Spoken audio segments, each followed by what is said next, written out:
Welcome to the Strategic Veteran, where we chart the course from service to civilian triumph. I'm Adam Peters, a veteran, entrepreneur, and your fellow navigator in the quest for a life of impact and fulfillment. My mission is simple: to empower you with the tools and stories that turn challenge into opportunity. Having walked the path from active duty to where I stand now, I understand the search for purpose that comes with hanging up the uniform. It's a path I've walked, with its trials, its tribulations, and its victories, and it's a journey we're on together. This podcast is more than just conversation. It's a beacon for those seeking to redefine our missions through entrepreneurship. It's about igniting the entrepreneurial spirit that lives within us, the spirit that compels us to create, lead, and make our mark on the world. Here we connect with veterans who have built businesses, sparked change, and found their purpose in the marketplace of ideas. They're not just surviving, they're thriving.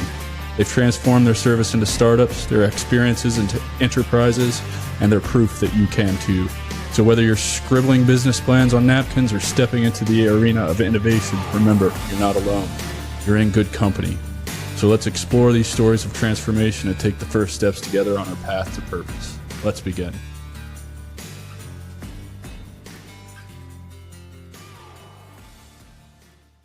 Welcome back to the Strategic Veteran. I'm your host, Adam Peters, and today we have a guest who exemplifies both the entrepreneurial spirit and unwavering resilience. Edwin Carrion is a U.S. Marine, investor, mentor, and founder of multiple multi-million-dollar companies. He's the driving force behind Carrion Investment Group, where he's helped businesses across industries like real estate development, transportation, logistics, and investment scale to 8-figure revenues with optimized systems and strategies. Edwin's journey began with humble roots in Quito, Ecuador at the age of 12. He moved to the United States, where a story of perseverance really truly took off.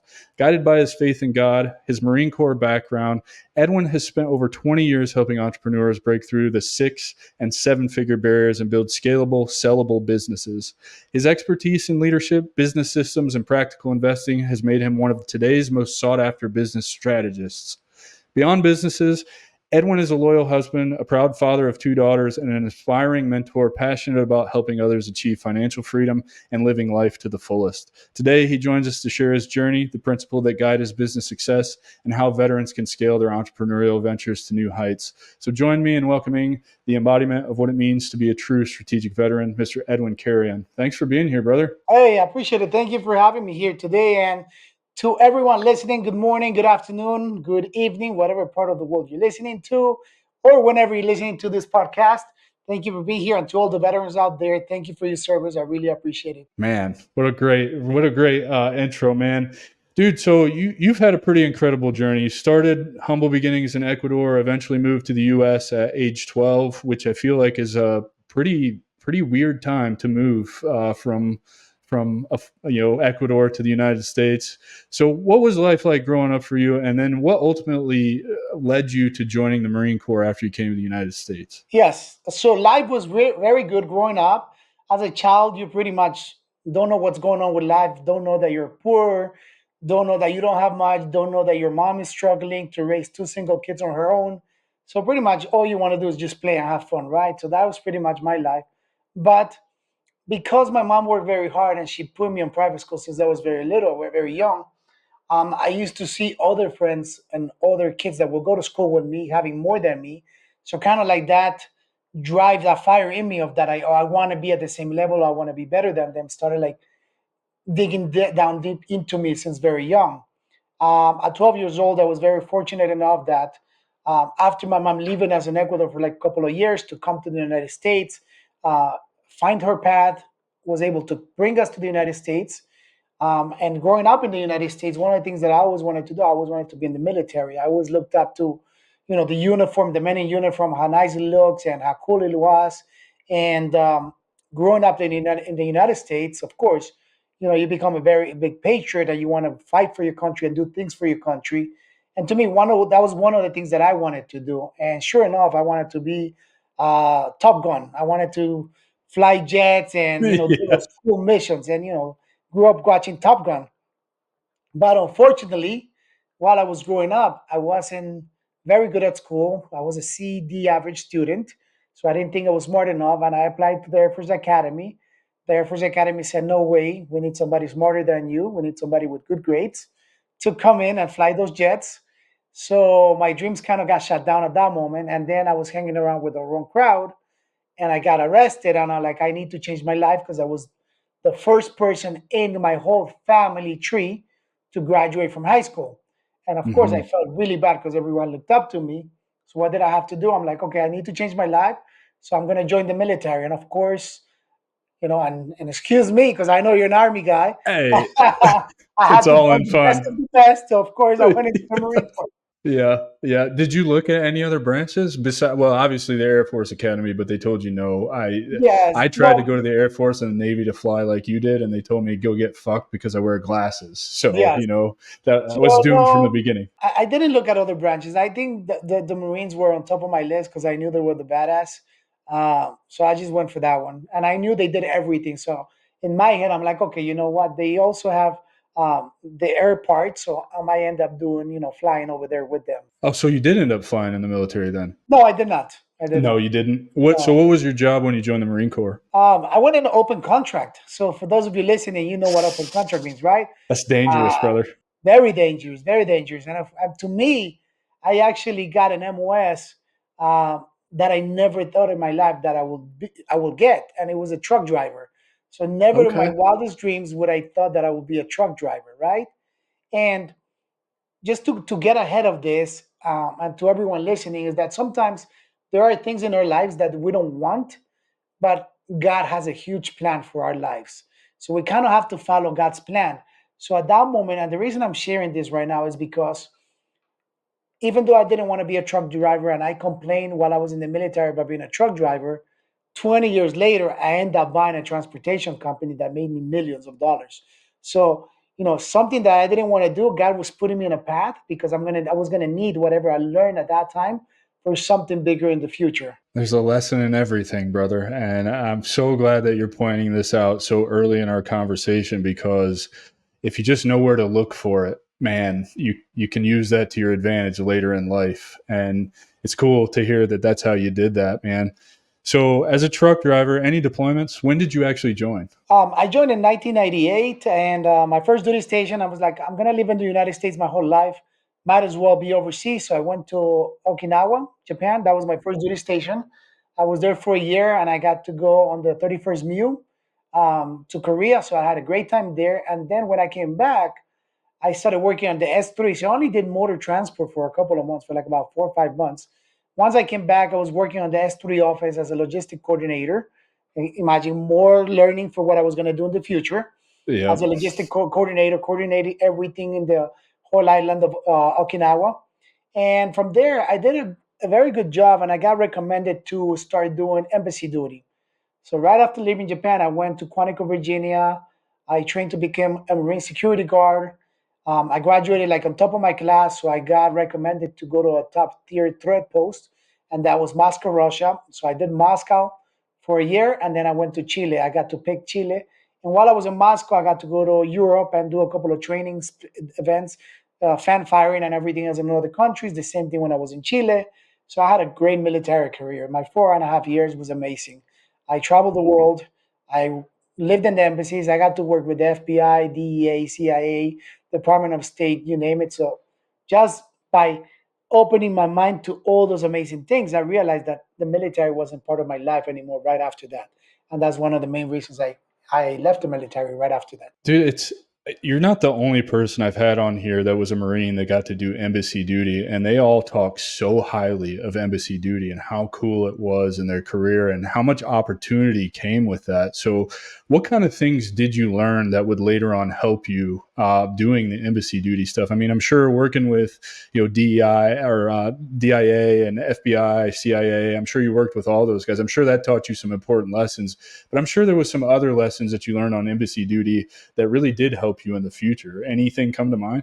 I think the biggest one is that a lot of times that we like the military because it's part of the government, it's something good, it's a good career, right? Which it is a good career for some of us.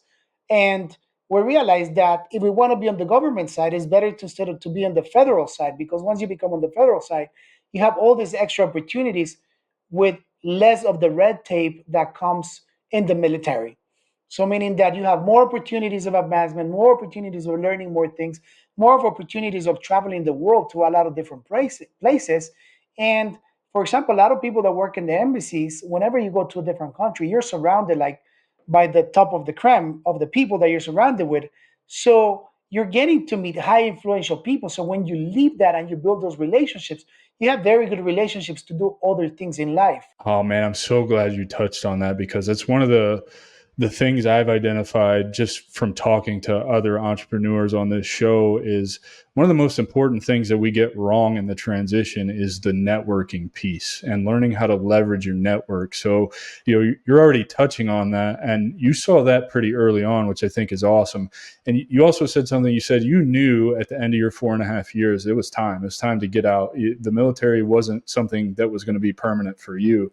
So when the time, if you joined in 98, you did 4.5 years, that means 9/11 did happen. So were you conflicted at all as a Marine with, knowing that there's deployments on the horizon, that you could go to war with your country and kind of do the thing that you signed up to do? Or were you just dead set on like, nope, I'm getting out, I'm going to go make my own way? I knew that I was going to get out. Right when I was getting out, Iraq happened. My brother joined the Marine Corps like in around 2001. My younger brother, and he got into security forces, so he was in Bahrain at the moment, and then he decided to go to Iraq. So the moment he went to Iraq, when I got called in to see if I wanted to go there, I decided no, because my mom was suffering so much just knowing that my brother was out there in war, and he was a grunt, so they were the first in to fight, and I chose not to go because of that. Yeah, smart choice. I was a grunt also, so I could tell you from experience that that was a wise choice. So let's talk about your decision to get out. Did you have a plan when you decided to get out, or did you just know that it was time to get out and you would figure something out? I was young, 22 years old, and like many young kids at that age, we think we have an idea of what we want to do in life. And to me, was my plan was, let me go work for the Federal Air Marshals for a while until I get my bachelor's degree, because you think you're going to be able to get your degree in the military, and it's very tough to do that. I Yeah, was able no, to do not only doing two that. years.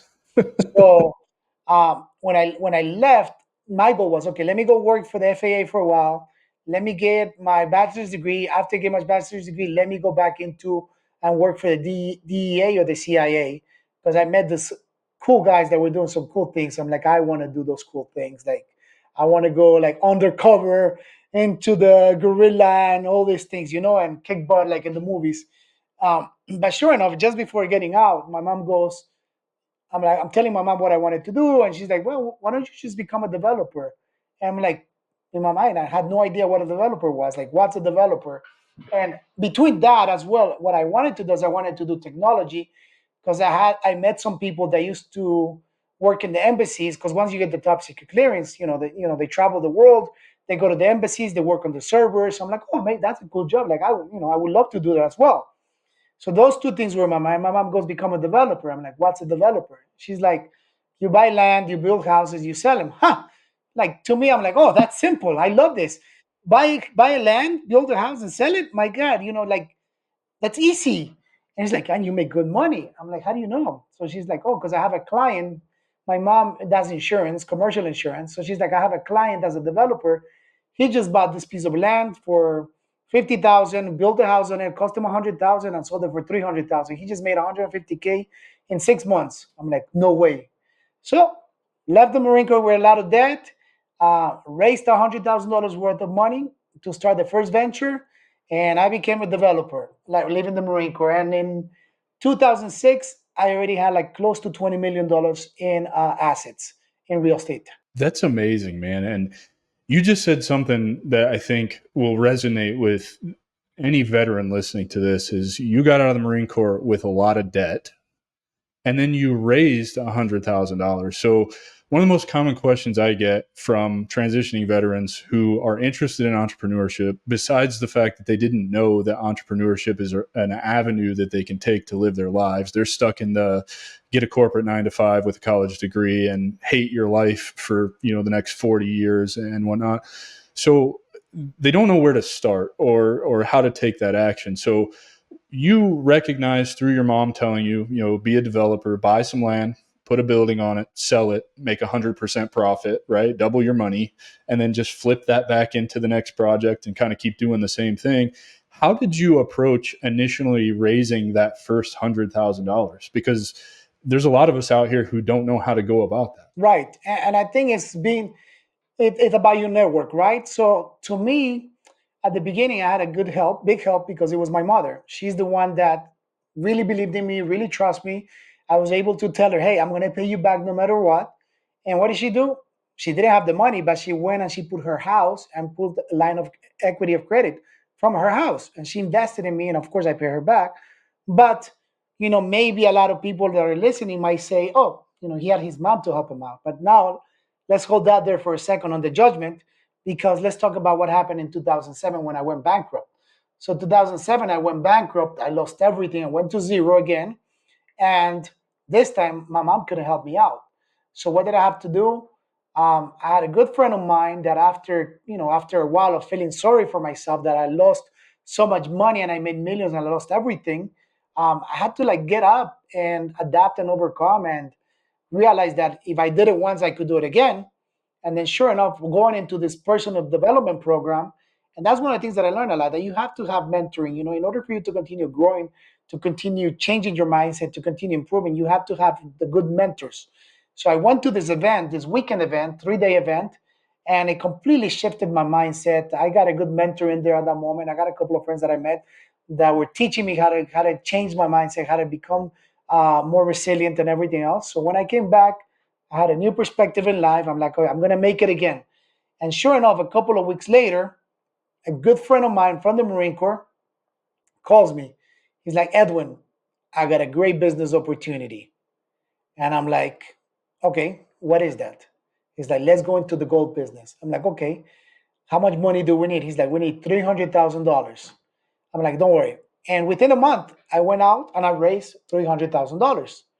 And so when people come and ask me, it's like, but you need money to start a business. I always tell them, yes, you do need money to start a business, but you do not need to have the money to start the business. There's plenty of money in the world out there, and there's plenty of people willing to give you the money if you're able to back it up. That's right. You can use other people's money, and that's the best way to do it, right? Is use other people's money. No, I think you hit on some really important points there, right? So made millions, 2007, go bankrupt. We all know what happened 2007, 2008, the real estate market, the housing bubble crashed, right? A lot of people lost a lot of money, and you went to zero. And if you want to be an entrepreneur, that's the first thing you need to realize. You have to be willing to go to zero, right? You have to accept that is a very real possibility in your journey. However, you can avoid going to zero. I don't think that everybody has to go to zero, but if you're not willing to go to zero and you can't stomach that, you're probably not in the right line of work. Would you agree with that? Yes, I think every great entrepreneur, every great successful person has hit failure at some time in their life. I mean, we even think about the greatest one, right? Elon Musk. Look, I mean, he talks about how he was bankrupt, and we talk about he was in $100 million status. So every great successful entrepreneur hits failure once or twice in their lifetime. I mean, I hit multiple times, so I know what that is like. Yeah, it probably doesn't scare you anymore either, because now you have complete confidence in yourself. You've done it multiple times. You know exactly what to do the next time that happens, and it's going to be okay, right? Yes, yes, yes. It's okay. But the one thing that I learned now, that my failures are not as big as they used to be, because having the right mentors in my life, yes, they help me avoid the huge failures. I still make mistakes, I still make failures, but they're not as big where I need to start again from zero again. I don't need to reset every time. Well, and that was the second point that I wanted to touch on, is you talked about how important it is to find coaches and mentors. And I truly believe you're not going to get anywhere close to where you're trying to go if you think you can do it on your own. And, I have several mentors. I'm fortunate enough to be hooked up with American corporate partners. I have a ACP mentor right now. I've got them for the next 9 months. It's great. They give you a mentor for free for a year. I've learned so much in just the 3 months I've been working with him, that just it's opened so many doors and opened my mind to so many different things that I didn't even know existed that are possible.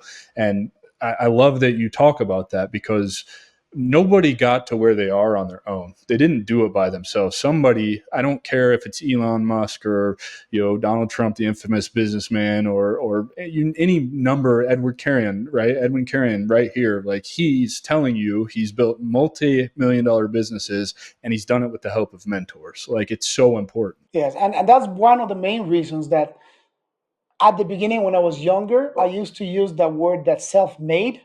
But now again, Ah, I don't use that word anymore because I know that no one is self-made. I'm God-made, so I always call God-made millionaire because I give by saying that I'm giving the credit to everyone that helped me out to be where I am right now. All my business partners, all my mentors, my employees, the people that are below me that are helping me get to the top. Because it takes a village to get somebody to the top. You cannot do it on your own. And when you talked about can you become very successful by yourself without having mentorship? Yes, of course you can. But the path to getting there is going to be long and it's going to be hard and you might not even get there. But when you yeah. have the right mentor that has been there where you want to get to, where you want to do, then the path to the success is a lot faster, a lot easier. Yeah, and then the third point in what you talked about there was the failure part, and I think I have a unique approach to this. I almost welcome failure in my life at this point because I really truly believe that when I fail now, I'm failing one forward, but I'm failing to learn a lesson that I need to unlock the next step of my journey. And I think it's only through those failures that it's possible to learn those lessons. Do you have any opinions on that? Oh no, definitely. I always say God doesn't give you anything you cannot handle, and He's preparing you for the next big thing.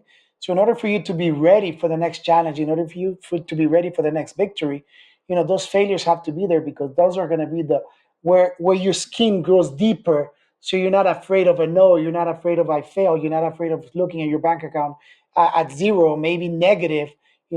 It builds you the thicker skin to know that what you're doing, and if you can stay consistent you're going to achieve what you're working towards. And the ones that the moment that they see that negative on their account and they quit, the ones that they know the moment they hear the no and they quit, those are the ones that are not made for that. They still need to build that thicker skin on them. Yeah. So, with your first foray into entrepreneurship being in the real estate development side of things, how long did it take you? How long was that road, and what were some of the challenges you faced in building and scaling that business to multiple six, seven figures? It was very fast, and I think the reason that it happened, and I know the reason it happened because it happened a couple of times to me, is that you hear sometimes you have to be at the right place at the right time. But you truly have to be the right person at the right place at the right time that is going to take the action when the opportunity comes to you. So when I left the Marine Corps, it was 2002. The real estate market was just starting to go up. So it was very easy for me to scale really fast because what I did is I created a model that it worked, and I continued duplicating the model over and over and over again. And then repetition became the key to success. And that's why I was able to scale so fast and grow so fast to over $20 million in assets in just 4 years. And I did the same thing when I went into the jewelry business. When after I went bankrupt, I got into the jewelry business. The moment that I figure out that business model works, that right away we created a system, we created processes, we figure out how can we duplicate this. And the moment we figured that out, we started duplicating. And in less than 2 years, after being bankrupt with negative $300,000 in debt, right after 2 years, we were working 5 hours per week, making $1 million profit per month. Wow. Is that still possible today? with with With business, jewelry? yes. With jewelry? With jewelry? With jewelry, yes, it's still possible to scale that fast. Yes, it is possible with any business. I think it's possible. Now you just have to have the drive to want to be into that business. I love it, man. Because you said jewelry, and immediately my head goes to damn Instagram and TikTok videos. I love watches. I love watches. I wear a stupid Apple Watch, but I've always, since a little kid, my grandfather's a World War II vet. He had his watch. He was always buying me a new watch. I've always been fascinated by watches, and I've talked to tons of people. Yeah, there you go. Yeah, I've talked to tons of people who say there's so much money in watch collecting, and I'm like, There, man, is there is. I mean, like, the watch that I was showing you right now, I purchased that watch for $8,000 in 2017, right now that watch is worth $11,000, and I get to wear a fancy nice watch whenever I want, and that's like my daily watch. That's why I have it on my desk right now, sitting on my desk. But it's appreciating value, right? It's Versus a lot of awesome. people that buy a watch, the moment that they buy a watch, they lose a lot of money. And Right. when you start looking at watch collections, yes, watches. I have a watch that I bought for like that doubled in price, that now is worth like over $200,000. That one watch. That's so awesome, man. And you get to wear an appreciating asset. That's awesome. That's so Not, cool. not only you get to wear it, but now once you start getting into the right circles, that's Yes. a conversation piece that is sparse conversation. And the moment that somebody comes to you, it's like, oh, I love your watch and this and that. You start building that relationship, and now it becomes either you get a customer, you get an investor, you get somebody to do business with, you get a business partner. It opens up relationships. It opens Oh up. man, I love that you're touching on this right now because my wife doesn't understand the watch thing. She just thinks it's just like, oh, look at me, I got so much money. And I'm like, yeah, there's that aspect of it too, right? People do buy them for that reasons, but they are an appreciating asset for the most part. And I heard this in 50 Cent's book. He talks about this in his book because of a watch he was wearing on his wrist at a party that he was at some point in his early career. It opened the door for him to do so many other things or whatever. It just made a connection for him. And I've actually experienced this firsthand myself when I was in the insurance industry. I tied my tie into what's called a Trinity knot, and I did not believe, like, somebody had told me, like, I don't know where I heard it or who gave me the advice. One of my mentors was like, just find a different way to tie your tie than just the regular Windsor or whatever when you go to this Christmas party. And I guarantee you will walk away with more business cards than you can count and countless valuable conversations. So I did. I learned how to tie the Trinity knot because I liked it. And I'm telling you, from the minute I went downstairs at that party at that hotel to hours and hours later, everybody would walk up to me, and it was such a conversation starter. And it's like, that's another aspect of networking to set yourself apart. It's just something as simple as a tie or a watch can start a whole conversation that can change your life. So thank you for touching on that, man, because it's important. Make sure your wife watches this piece right here, okay? Yeah. You use this one, you cut this one. No, but it's true. Yeah. It's reality. Look, it's opened up a lot of doors for me. It's opened up a lot of conversations, and it's creating a lot of good opportunities. And I'll share this one last one right here with you. I was at a Lamborghini event where we went to drive Lamborghinis on the track, and I was wearing my watch, my Hublot watch, and there's another guy that stands next to me, and he's wearing a Hublot as well. And he's like, "Oh, you like Hublots?" I'm like, "Yeah, they're pretty nice." He's like, "Oh, I just got this one. My wife got me this one." Well, needless to say, to make long story short, the guy that I was talking to just sold his company for $110 million, and now we're friends. So it builds those type of relationships, right? But because cars are the same thing, cars depends how you buy them, they become assets. I love cars as well. So when you drive up with a Lamborghini, when you drive up with a McLaren, with a Bentley somewhere, it's a conversation piece. But the only difference between that is that they see you on the street with it. So that means that the moment that you walk into the lobby, onto the bar, into whatever you're going to, they don't see the car, the kind of car that you're driving. So to have a better conversation piece, to have a better status piece, that's where the watches come in. I love that, man. What's your favorite car? Lamborghini. Is it? I feel Yes. like they're so small. I stand next to them, and I'm like 6'3", so Okay. like probably not a car for You're a me. lot I don't taller know. than yes. I, Yeah. I'm a I'm a truck guy. I'll stick to trucks. Have I you had the love have you? exotics. I really do like the Koenigseggs though. Those are really sweet cars. I'd Oh love yeah. to see one in person, but someday. We're not there yet. Um, you've mastered the art of building scalable and sellable businesses, and I assume you've done that through. You've hinted at it a couple of times already on the show, but that's really through the systems you set up in those businesses, correct? Would you say Yes. you're a systems guy? Yes. Yes. Systems, processes, mindset. Those all So go hand in hand. So one of the first things I always hated when I first got into learning about building a business and trying to get my piece of internet money or however you want to look at that, became an entrepreneur, is you find all these gurus on YouTube who talk about systems this and systems that.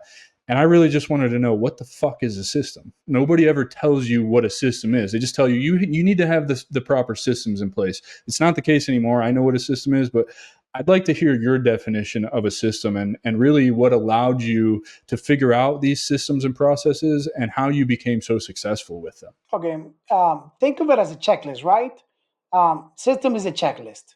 What checklist are you going to follow in order for you to do something every day? Like, and a checklist could be as simple as when you get out of bed. What is the first thing that you do when you get out of bed? You open your eyes. That's the first thing you have to do before you get out of it. You open your eyes. You pull the blankets to the side. You put your feet on the floor and you go to the bathroom and pee. That's your checklist. That's you're going to be your non-negotiable everyday checklist. So if you want somebody to replace you, they have to follow these four things every single day. If you notice something went wrong throughout the day, it's because they missed one of these things. So pretty much the system is creating a checklist for somebody to be able to do the things that you want them to do. And that's so whenever that person gets fired, whenever person that leaves, or whenever you need to bring somebody new to continue adding to the same position, you don't have to waste your valuable time training them. All they need to do is follow those checklists that you provide to them. And how did I come good at those checklists? I think part of that became in the military, because in the military we have so many acronyms, so SOPs. many SOPs. So when you start thinking about the SOPs, the acronyms, is MIAC, this and that, pretty much you start applying that to your business, and that's what's going to get your business to become very successful, because that's the only way you could check if somebody did something the right way. Or whenever there's a mistake, that's how you could check if somebody missed something. You and I know that, I mean, we talked about this a little bit before the show, that we're pilots, right? We Yes, have a sir. checklist every time we fly. What Every time. happens? What happens because we know this and we've flown so many hours? Sometimes we think we don't need the checklist, but if we No, crash, what does it mean? That we miss one thing on the checklist, right? That every there's time. something that we didn't do. And if we don't follow the checklist, even though we might know the checklist by heart, it could cost our families' lives, or it could cost our lives. So we know because of that, that checklist is extremely important in life, when we I, fly, right? So the same thing goes absolutely. for business. Whenever I had my employees that they make a mistake, they're like, no, but I did everything right. I'll sit down with them and I go through the checklist. I'm like, okay, step number one, done. Step number two, done. Step number three, missed. Step number four, done. There's your mistake. You missed the step number three. You missed the step number two, because they think they know it. They think they memorize it. And through the craziness of the day, through the craziness of their families, through the craziness of their personal life, they miss one of the steps on that checklist. And that's where the mistakes happen. I love that breakdown, man. And that's really what kind of made me realize what a system was after I finished flight school and I started building, whatever it is I'm building at this point. I started realizing this is no different than flying. There's a checklist for emergency procedures. You probably know the checklist for how to get out of a spin, by heart. I hope you do, because it's like one of the things they drill home at flight school, Yeah. right? There's a before takeoff checklist. There's an after After takeoff check. takeoff, yeah, Yeah. before takeoff, So after takeoff, during this wind, during this less wind, yep. prior to landing, before landing, like there's a lot. Yep.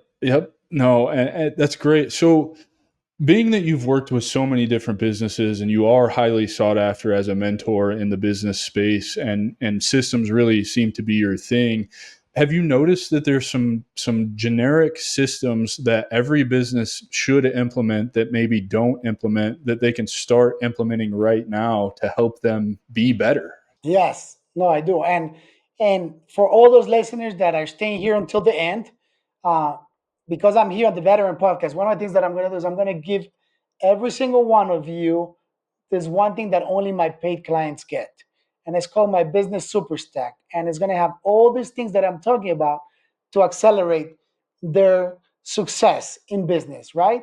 So the one thing, the one piece that 90% of entrepreneurs miss is having a business plan, and it goes back into the basics, right? And I always love this saying that, and this quote, that if you don't know where you're going, you will eventually get there. So having a business plan, pretty much that if we don't know where we're going, we're going to get there. And I always make this metaphor. It's like, okay, if I tell you to come to my house, you know, and you tell me, fine, Edwin, I'll go to your house. And if I don't give you the address, you will eventually get to my house. You'll eventually figure out how to get to my house, right? So it's the same thing with the business plan. If you don't have a business plan, you will eventually figure out what you're trying to do, where you want to go, and how to get there. But having that business plan is that roadmap of exactly knowing how do you want to get there. And that's the reason that when I start every single business, I take it to multi-million dollars right away, is because of that business plan.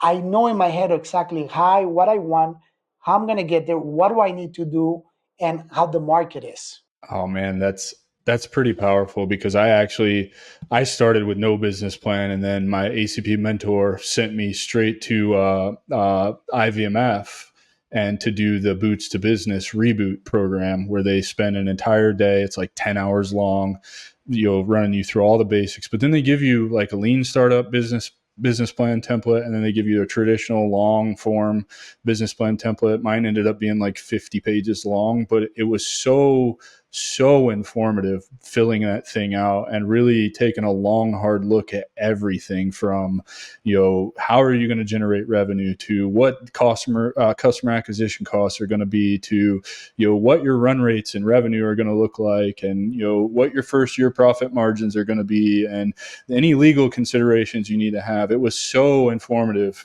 sitting down and doing that. And I couldn't agree with you more. It makes you so much better by sitting down and doing that. Yes, definitely, definitely. So that's one of the things that I think a lot of entrepreneurs miss. But I think the biggest one, the next one, when we talk about this, what are they missing?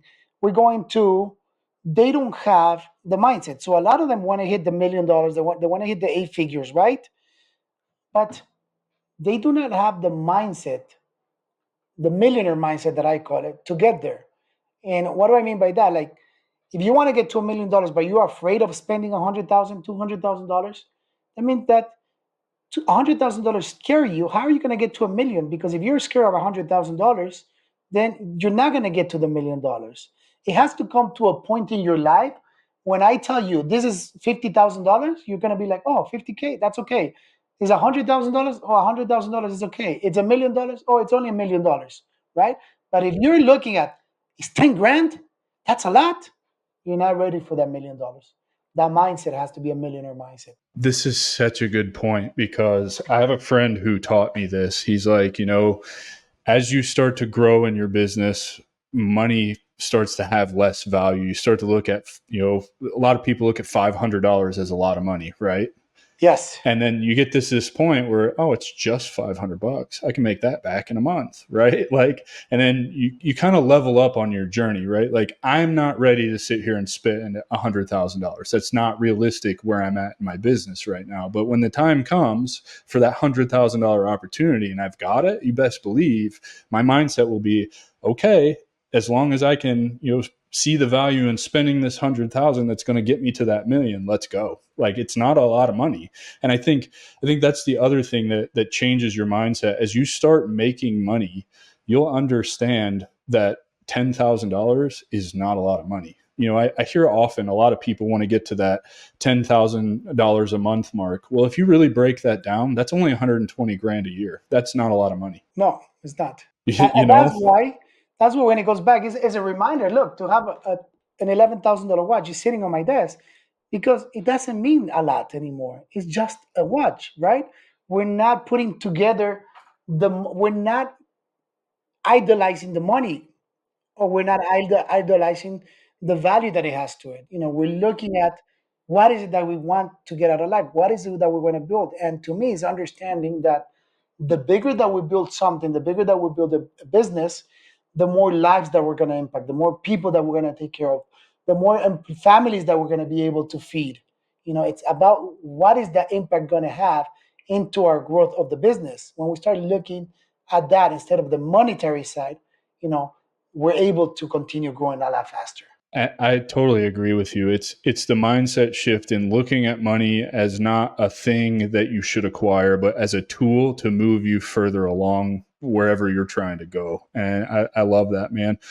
I want to ask you, how important is leadership development when building a team to operate these giant businesses? And how scary was that for you at first when you started turning that over and you're not being so involved in the day-to-day, right? Like that, I feel like that's a big challenge. Probably, the first time a business goes to scale, right? Is like when you start, because right now I'm very much in my business every single day, long hours, because that's what it takes right now, right? Like building from the ground up, that's what it takes. You're going to be in it before you're going to be on it, and you're going to be in it a lot, and you become attached to that. And then there's going to come a time, in order to scale and to make more or do more or whatever, you're going to have to let a lot of that shit go and turn it over to other people. So can you talk about the leadership development involved in that, and then kind of how you combated those feelings with turning your baby over to somebody else? Yes, and to touch on that, I'm sorry, one second here. Okay, to touch on that,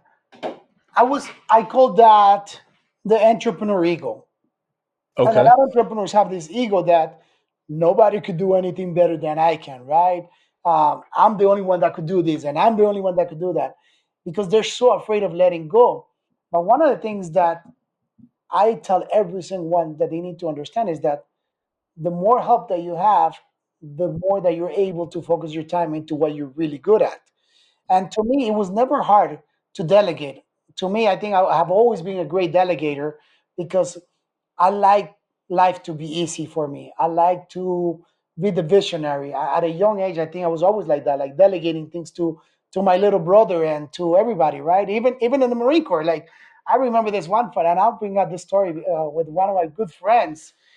He was a sergeant, I was a corporal at that time. He's like, Edwin, I need you to clean the room, whatever, the bay, the kitchen, or whatever. He needed me to clean something. I'm like, no, I'm not gonna clean that. I'm He's gonna like, go get the well, privates to do it. I'm like, yeah. I'm like, no, get somebody else to do it. I'm like, no, Edwin, I need you to do it. I'm like, I'm not gonna do it. He's like, if you don't do it, I'm gonna have to write you up. I'm like, do whatever you want, bro, but I'm not doing it. Of course, he's a good friend of mine. I took advantage of the situation, but it just tells you that you start standing your ground for what you're good at and what you want to do and what you're not willing to do. And I think very early on, I really understood that my place in life is of that visionary, of growing things, of scaling things, of putting things together, putting the right people on the right seats, on the right places, and looking at the structure of growth. And because I was really honed into that, I make sure that I always started hiring people. And at the beginning, I used to develop people into those seats, into those opportunities. But as time went on, I realized that it's a waste of time doing that. It's better to hire somebody that has the skills, that has the experience into what you're looking for. So like that, you're able to grow faster because now it's less of you that you have to micromanage and less of you that you have to create SOPs and things like that because they already come with the knowledge. And all you have to do is tweak what they have to make it fit for you. I love that you're touching on this right now, because this is something that I recognized really early on. Before I had any revenue or anything like that, I brought two people into my business because they're better at things, their specific areas, and I knew that than I am. And it's very hands off for me. I just tell them what I need and they implement. And it's so great because now all of my time is better spent doing what I'm good at and what I enjoy doing, and I don't have to worry about, that aspect of things. And I would encourage anybody, and this may be not great advice. I don't know. You're better at this than I am, but I encourage anybody to get out there and find, if you need branding work done for your business, go find somebody who is a graphic designer who needs portfolio work, and offer them discount, small amount of money to do what they do for portfolio work. Use you as a case study. You can leverage your position and their position to get shit done that you can't do yourself or that they can do better. And I encourage that because it's worked well for me. It unlocked so many things for me. Yes, offer them equity, offer them something because I always say I'd rather have a little piece of a lot than a big piece of nothing. Yeah, that's So exactly where I was going with that. Because you've built so many multi-million dollar businesses, I wanted to ask you how you felt about that. I really have a big firm stance on, I'd rather have 45% of something that was my idea and cut other people in to help me get there faster and better than hold on to 100% of nothing. Do you agree with that? 100%. But with the learning lessons that I had in my life, the one thing is that whenever we're bringing somebody in to partner up with us, is that we have to do a detailed, extreme detailed due diligence. Like we want to make sure that all the skeletons are out of the closet, that there's nothing in there, because it could bite you on the butt, right? And it happened to me. Um, 2 years ago, I lost almost, in total, we lost almost $5 million because I partnered up with the wrong person. and I got into legal problems and all of that because I didn't do the due diligence that I should have done. I kind of did due diligence, but I didn't go deep enough into really finding out all the details of what they were being told, what they were telling me. So when somebody tells you something, if they tell you that they left their job because they're making twice as much money, find out if that's the truth or if they got fired. If somebody tells you that they never been in jail, find out have they really been in jail or not.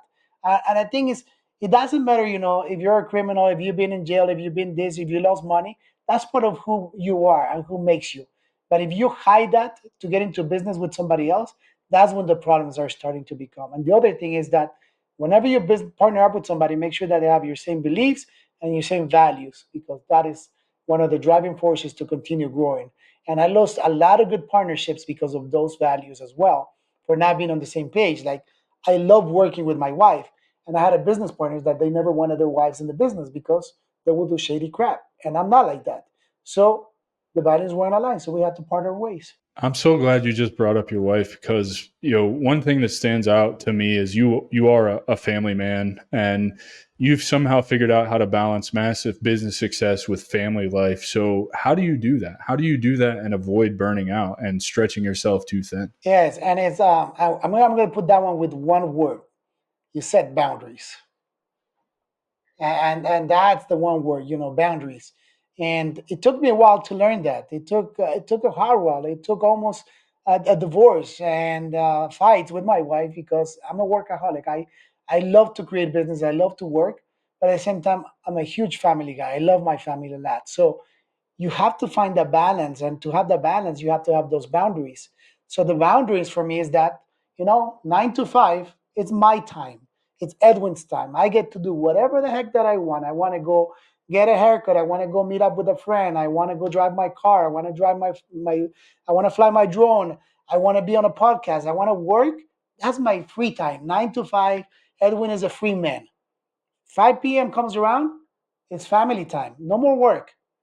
I got 8 hours in my day to do whatever I want, and I have to make those in and plug them in as much as I want. So whenever your boundary you're set to only 8 hours a day, and you want to have fun within those 8 hours, then you have to figure out how can I become very productive in my work, so I don't have to work as much, make a lot of money, but I still have a lot of fun. That's when those priorities come in of delegating. Now you become a good delegator, because if you want to free up your time, the thing that you need to do is start delegating more, right? And you start looking for the right people, you start delegating more. So like that, you free up your time to be able to do things that you want to do. I'm so glad that you're saying that, because contrary advice on the internet right now is that you need to be grinding 20 hours a day, no sleeping, right? You're weak if you sleep, you're failing yourself if you're not in your business all the time, constantly working and grinding. I take the same approach you do, right? My hours are a little bit different because I'm not nearly as far along as you are, right? So, largely 7 to 7 is what I work right now. But I also have a wife who works out of the home, so she's gone for 8 hours anyway. So, I really only have a couple hours on either end while she's gone that I'm finishing up meetings or whatever. But then when I'm done, that's it. It's her time. It's time to be together and be a family and do the things that fill her cup up as well and make me a better husband and spouse. You said that it was hard to get to that point. So I'm sure you probably at one point were working 7 to 7 or 7 to midnight or whatever, and just pissing the wife off all the time.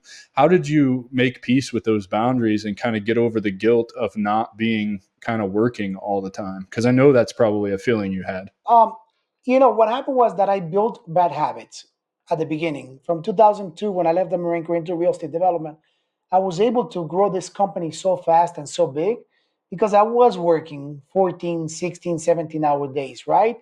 I was able to scale this company fast. And yes, can you grow, become super successful? Yes. But my biggest realization was when I became bankrupt, when I lost everything and I went to zero. I realized that all this time that I spent, all this extra effort, all this hard work, I lost my 4.5 years of my life focusing to work, work, work, business, business, business. And I didn't have a personal life. I didn't have fun. I didn't enjoy the ride. I was focused into becoming rich, having money. And when I went bankrupt and you have nothing to show for it, oh my God, I'm 27 years old. I lost 4 years, and we did it time ago.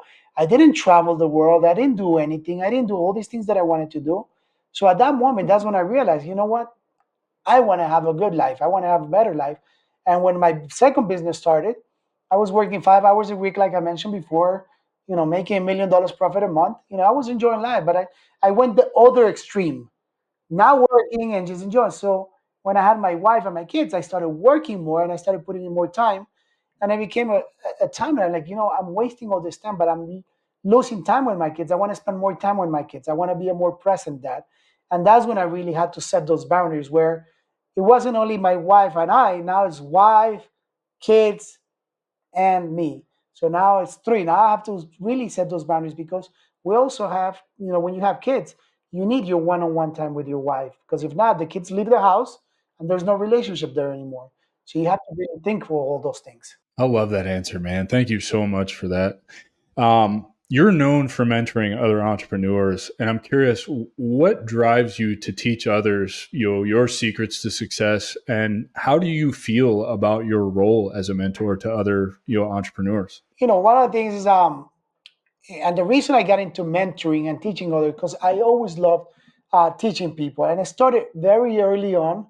When I left the Marine Corps, I went into this nonprofit website. It's called Score, and I got a mentor. But the mentor that I got, he was so horrible that pretty much he told me, "Don't get into the business that you want to get into." So at that moment, I'm like, you know what? I kind of made a note. I'm like, when I become successful, I'm going to help people, and I'm going to make sure that I push them to become very successful.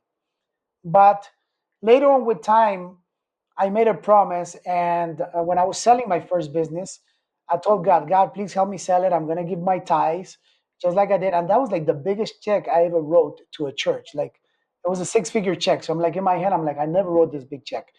And I felt unfulfilled. I didn't feel fulfilled after I did that for quite a while. So I'm talking to God. I'm like, God, why do I feel like this way? He's like, because giving money away is not going to serve the purpose that I put you on this earth for. What I want you to do is I want you to teach others how to become successful like you are. And the moment that you teach others how to become successful, they're going to teach others. And that's going to be the legacy that you're going to leave behind. So that's how I really got into mentoring and teaching others is that, you know, I feel so passionate about what I do and I love other ones to become successful that I started figuring out, okay, what are people doing and why are people buying into all these gurus and mentors? And then I'm noticing like, somebody just learns from me and then a week later he has his own program. I'm like, no, life doesn't work like this, right? So let me do what they're not doing. Let me start putting my money where my mouth is. So now what I love to do is I love to invest in entrepreneurs. So if I'm mentoring somebody because I know they're set up for success, I'm like, okay, I want to invest with this person because I know if I'm setting him up for success, he's going to make me a lot of money. So I'm starting to invest with the mentors that I mentor, with the people that I mentor. I mean, with the mentees that I mentor, I'm starting to put my own money with them because I know they're going to be successful and they make me money at the long end. So that gives them a security that they're going to be successful because now somebody's trusting in them. And one of the biggest drivers for somebody to become successful is having somebody else believe in you. And when you know that the person that is mentoring you believes in you, my God, there's no stopping you because number one, now you have all the tools that you ever wanted to become successful. Number two, you have somebody else that trusts you, but also now you can't let somebody else down because they're trusting you and they're putting their money in you. So you better become successful. So that's why people end up being very successful because of that. I couldn't agree with you more, Edwin, because when I got Alex from ACP and we launched the community and he bought, a membership into my community, I was like, brother, I didn't expect you to be a part of my community. And he's like, I invested in you because I believe in you and I know that you will be successful. And it's like, holy shit, man, nobody's ever in my life, I've never really had anybody invest money into me, telling me they believe in me and that I'm going to be successful. And it was like, you're right. You're absolutely right. Because now in the back of my mind, it's like, I cannot let him down. He invested in me and he believes in me. And it goes further than that, right? Because I really want to get into IVMF's Entrepreneur Bootcamp, which starts at the beginning of next year. I've already moved on past the first round of interviews. So now I'm doing all the things that they suggest to make myself more competitive. And he wrote me a letter of recommendation that I still to this day feel that I'm undeserving of. And it was amazing. And I'm just like, I'm so humbled by his belief in me and like what that's been able to unlock for me. It's amazing. And so I commend you for doing that, man, because as someone who's had someone do that for him, I can tell you how much that actually means to us and how motivating, and I don't even think motivating is the right word, how much it actually helps me believe in myself because someone else is willing to put their hard-earned money and invest it into me. It doesn't matter how much it is. You know what I mean? So kudos to you, my friend. Thank you. I appreciate that. Brother, I don't have anything else for you. You have dropped some amazing knowledge bombs on us, and I am so grateful to get to be here and pick your brain. I'd love for you to tell everybody how they can get in touch with you, where they can find your offers at, how they can reach out to you for mentorship and all of that. So, floor is yours, my friend. Oh, thank you. No, and again, thank you for being here. Thank you for letting me share my space. Thank you for letting me share my story. And to all of you that stay here until then, I promised that I was going to give you something that you're not going to find anywhere on the internet, anywhere on my website. You're only going to get if you are one of my paid clients. But for being on the show, for being on the Veteran Show, you're going to get it. Make sure you DM me on my social media channels at Edwin Carrion 78, Podcast 24. And I'll send you the Business Super Stack, which has a lot of amazing resources. It has the business plan template. It has the win-win negotiation skills. It has my book, Secrets of the Millionaire Gold Buyer, which is going to teach you how to create wealth buying and selling precious metals. And it has a lot of other things that I put in there. So take advantage of that. DM me in my social media, Edwin Carrion 78, and I'll be more than glad to give you this as a free gift in order for you to accelerate your path to success. Brother, that's so generous of you. I'm so grateful for you offering that up to the audience and to every veteran out there looking to become an entrepreneur. I know that that's going to be super helpful. There's no such thing as too many resources. And I encourage you, like, this may be the universe telling you to get out of your own way and take action. The man is giving you his secrets. And I'm fairly certain what he charges for his coaching is up there in price, and it's probably worth every single penny and then more. So I really appreciate you, brother. One last thing, man. What's the one piece of advice you want to leave the listener with today? The one thing that you hope that they get out of our conversation today? Yes, two things. Number one is always remember, if you want to do something, take action. That's what got me to where I am today, not thinking about it, but just really taking action. And number two, if you need any help, if you need anything, reach out to me. And just like everyone else, a human, put my pants on the same way that you guys do, maybe a different leg at a time. But, I'm reachable. Reach out to me. I'll reply back to you. And if you want to ask a question, become an ask hole. That's one of the things my mentor told me, that no question goes unanswered. So there's a lot of access to a lot of good mentors nowadays. Find one that you like, find one that you look up to, follow them, and just, ask them questions. If they don't get back to you, be patient or go to the next one. There's a lot of them out there. There's a lot of good ones out there. So find the good ones. Man, that's such powerful advice. It reminds me of Noah Kagan's new book, what is it, $1 Million Weekend. The first chapter of that book, he talks about going out and exercising your ask muscle.